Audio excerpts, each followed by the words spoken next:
It was just after 10 p.m. when I heard them. The house was quiet, too quiet.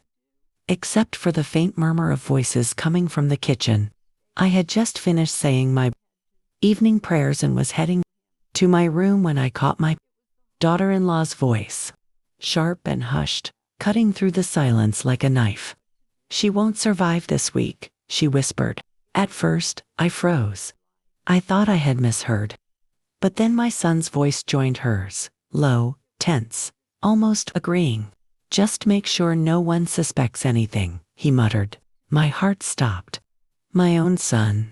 My flesh and blood. I stepped back, pressing myself against the hallway wall. The light from the kitchen spilled into the corridor, and I could see their shadows on the floor. My knees trembled as I tried not to breathe too loudly.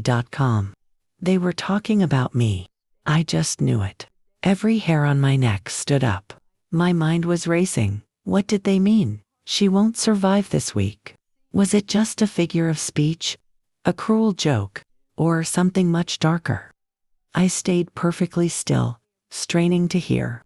"She's too stubborn," my daughter-in-law hissed. "We've been waiting for months." "I'm done waiting.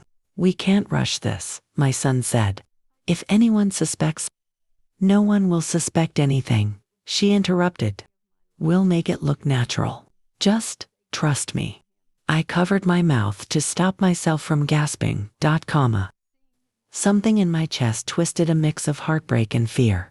These were the two people I cooked for, cared for, and loved more than anything. My son was once my little boy who held my hand crossing the street, and now, this.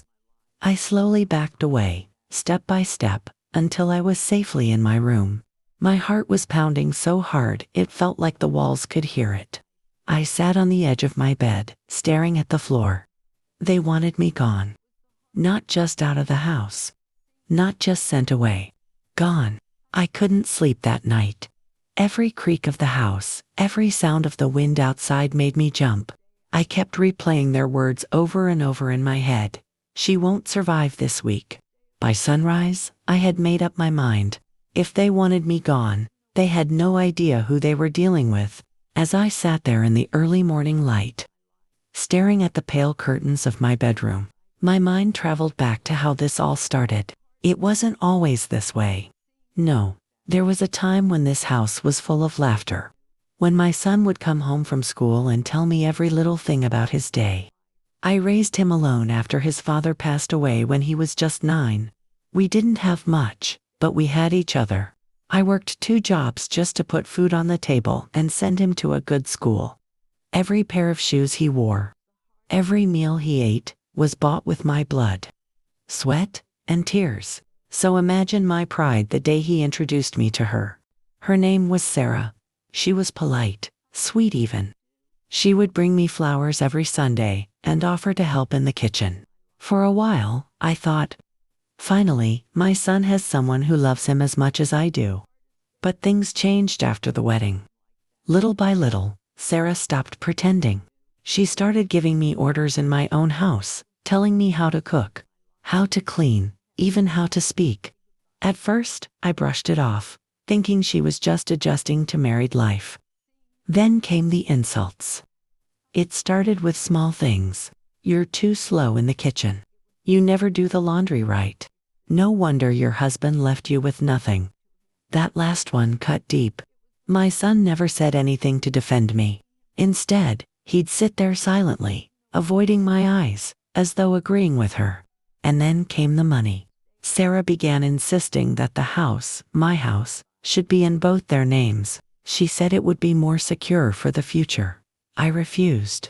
This house was all I had left of my late husband, all I had worked for my entire life.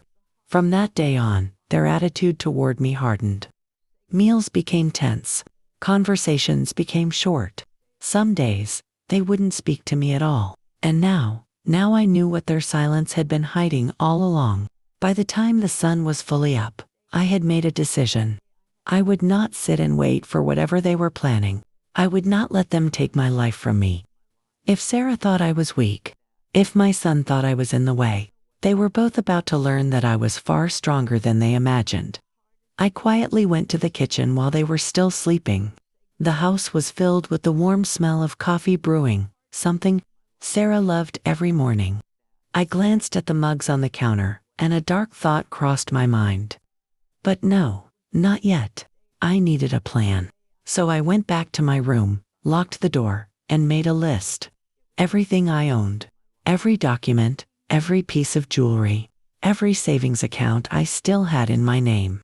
If they thought they could take everything from me, they had another thing coming. For the first time in months, I felt powerful again. That morning, I decided to test the waters.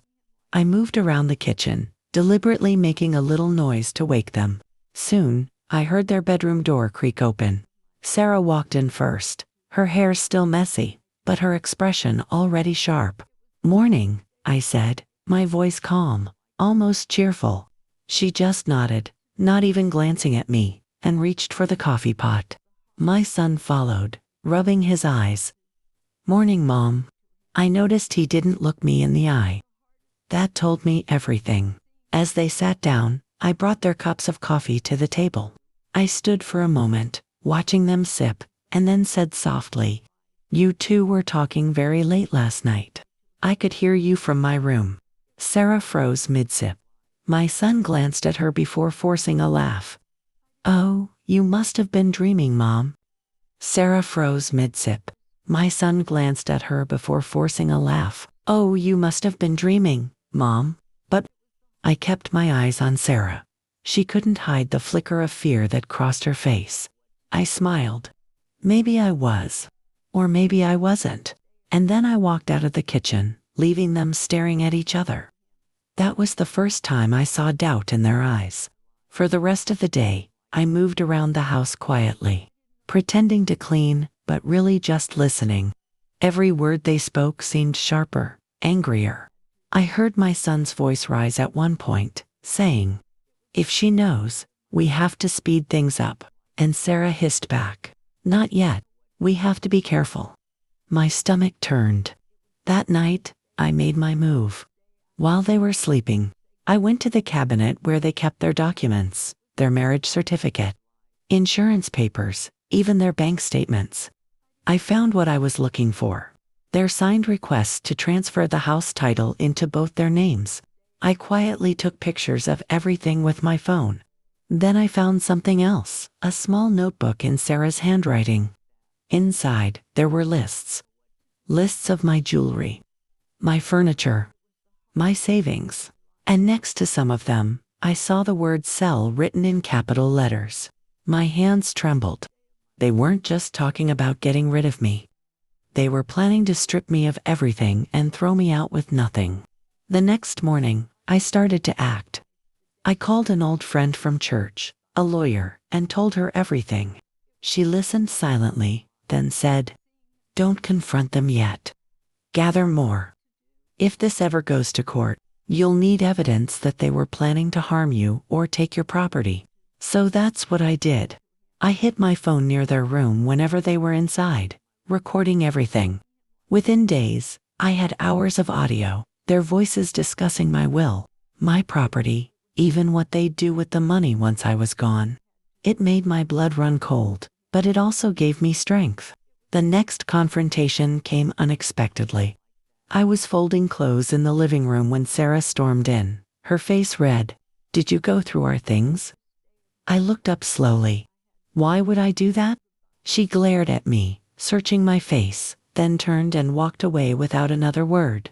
I smiled to myself. She knew. She could feel the shift in power. And that's when I realized I wasn't just surviving anymore. I was hunting. After Sarah's sudden confrontation that day, something in me hardened completely. It was as if a switch had been flipped.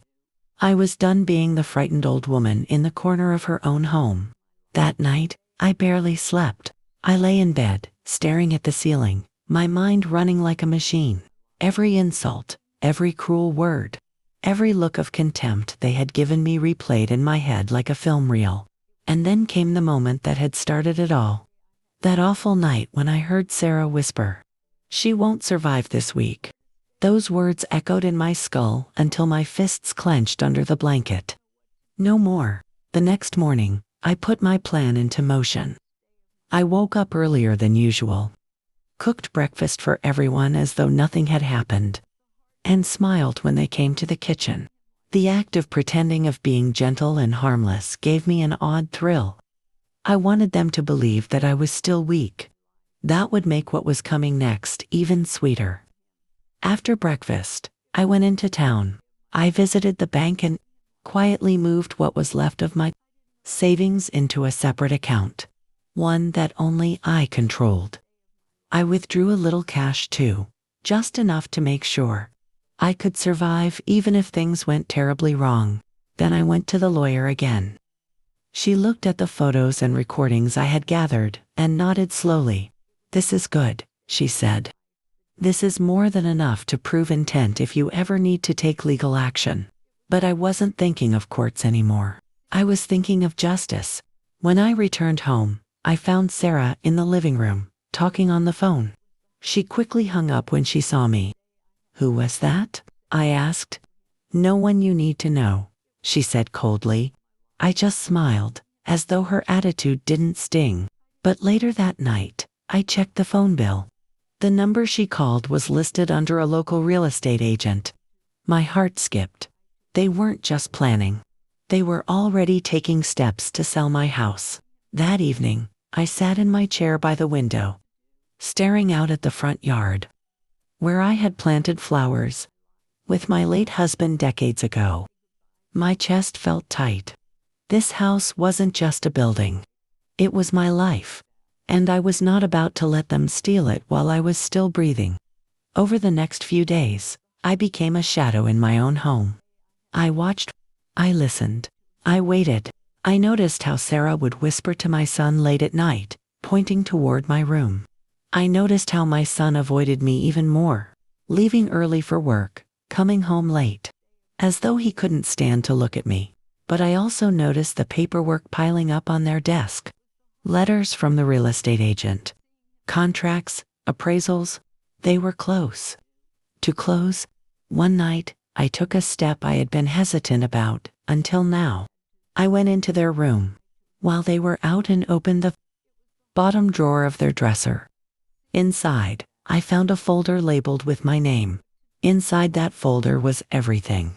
Copies of my property documents, my old will, a drafted new will, forged, with my signature at the bottom, leaving everything to my son and Sarah.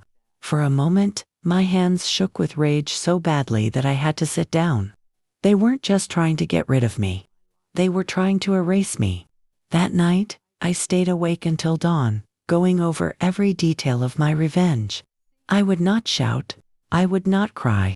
When I was finished with them, they would lose everything they had tried to take from me, and I would make sure they watched as it slipped through their fingers.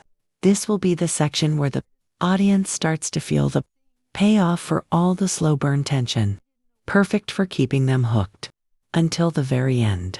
The morning after I found that forged will, I walked into the kitchen with a strange calmness in my chest. Sarah and my son were already there, whispering over their breakfast. I didn't say a word. I simply set my cup of tea down on the table and sat across from them, looking at them one by one, my son first, then Sarah. They both grew quiet. For the first time in weeks, I saw something flash in Sarah's eyes that looked a lot like fear. "What?"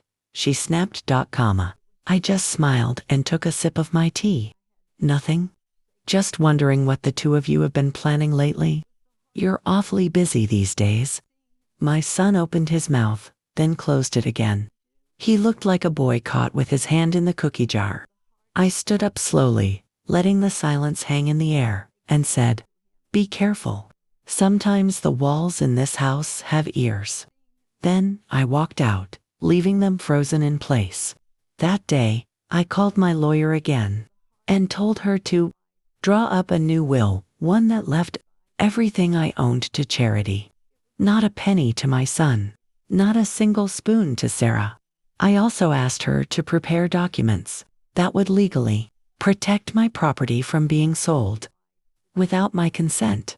She agreed and told me we could have everything signed by the end of the week. For the first time in months, I felt like I could breathe again. That night, as I was preparing for bed, I overheard them talking again, but this time, their voices were lower, angrier. "She knows something," Sarah hissed. "Then we finish this now," my son replied. A chill went through me. They weren't just trying to push me out anymore. They were desperate, and desperate people are dangerous. I decided to act first.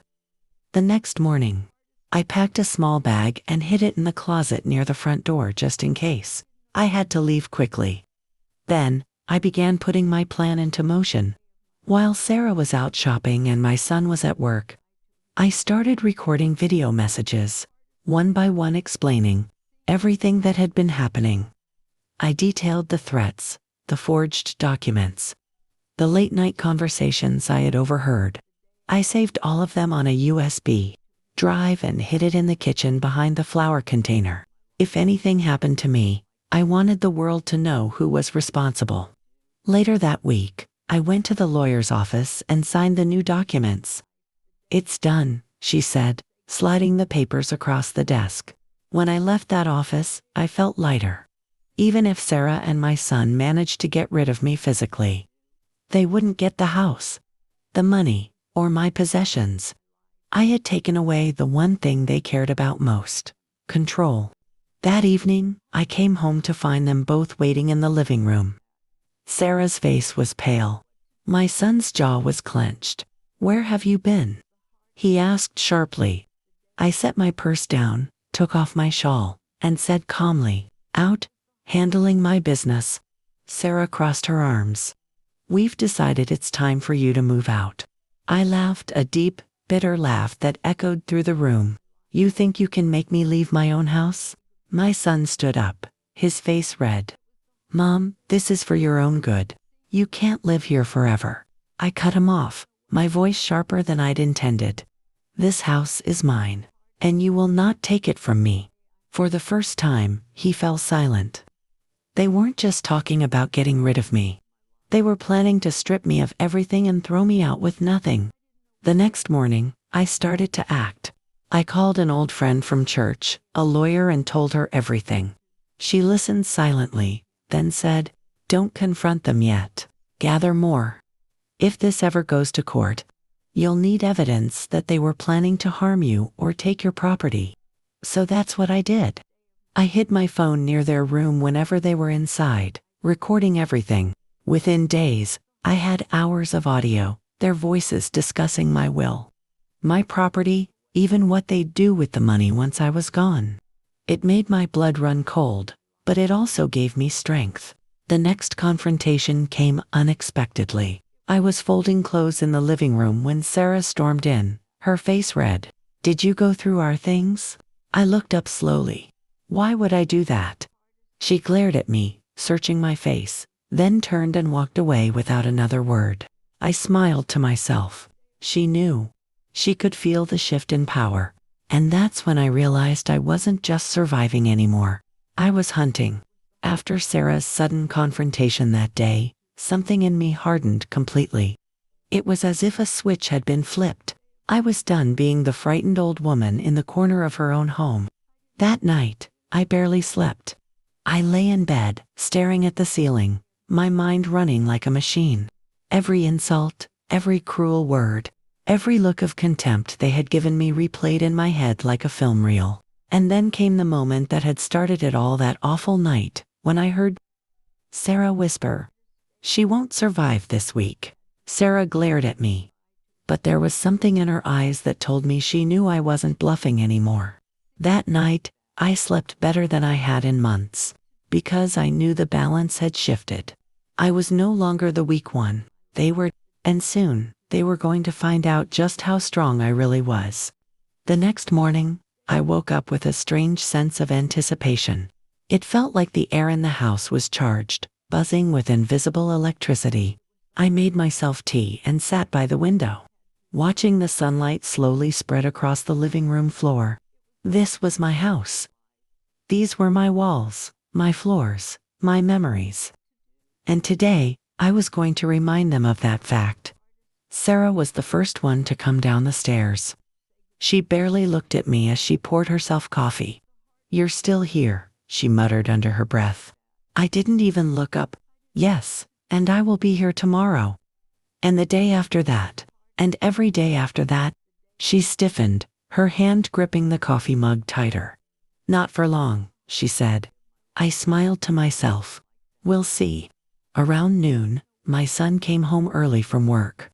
That in itself was unusual. He never left early unless something was very wrong. He came into the kitchen with Sarah right behind him. And I knew this was it. They were about to make their final move. "Mom," he said, his voice strained but cold. "We've been patient with you. But this isn't working. We've made arrangements for you to stay somewhere else for a while." He handed me a folder. I opened it. It was paperwork for an assisted living facility. A place far outside of town.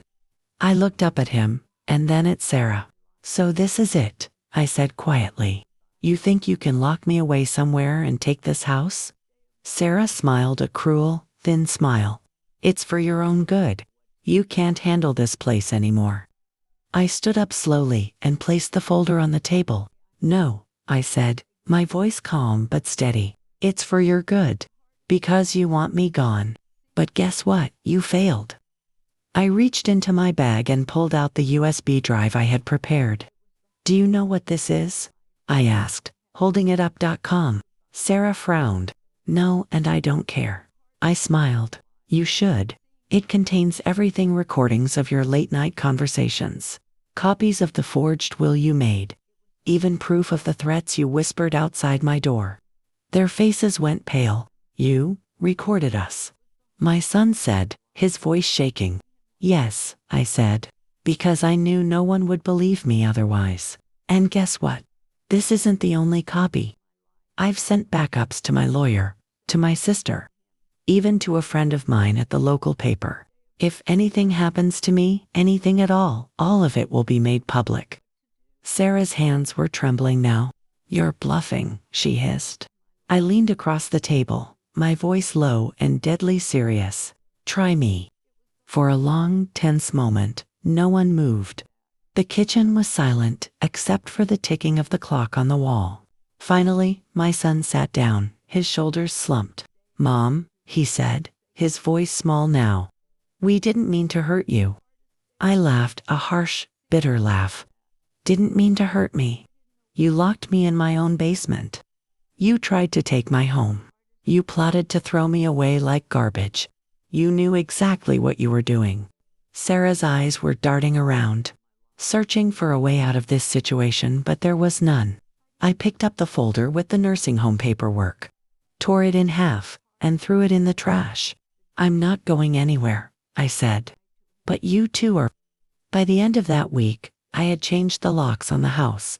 My son and Sarah packed up their things and moved out, not because they wanted to, but because they had no choice. I had given them two options: leave peacefully or face legal consequences for everything they had done. They chose to leave. The first night I had the house to myself again. I sat on the couch and just listened to the silence. For the first time in months, it was a peaceful silence, not the tense, heavy kind that had hung in the air while they were here.